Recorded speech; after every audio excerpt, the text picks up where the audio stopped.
सकाळी 4 वाजता उठून बाहेरचा एरिया क्लीन करून घेतला. मग नंतर घरातलं सगळं झाडेपर्यंत शिवचरण उठला आणि माझ्या पाठीमागच लागला.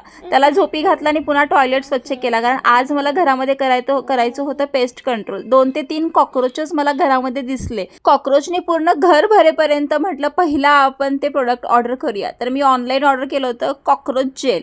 तर आता मंडळी हे इतकं भारी आहे ना की फक्त 1 ड्रॉप लावला ना की पुढचे 6 महिने घरातले कॉक्रोच पूर्णपणे गायब होतात. ह्याचा अनुभव मला चंदीगडला आला होता. 1 नंबर प्रोडक्ट आहे. सगळ्या घरामध्ये जिथे मला वाटलं की कॉक्रोच येण्याचे चान्सेस आहेत, मी ते सगळ्या घरामध्ये हे ड्रॉप लावून घेतले. आता पेस्ट कंट्रोलला 2 आणि 3 हजार रुपये घालण्यापेक्षा हे मला किती पण परवडते. माझा आता 3 ते 4 वर्ष जुना एक्सपिरियन्स आहे ह्याचा. ह्या कॉक्रोच जेलने जर तुम्हाला फरक पडला नाही की आपले 100% पैसे रिटर्न मिळतात बरं का, हे त्यांनी 100% क्लेम केलेलं आहे. आणि त्याचबरोबर दिलेल्या नंबरवरती कॉन्टॅक्ट करून तुम्ही सुद्धा मागवा हे प्रोडक्ट.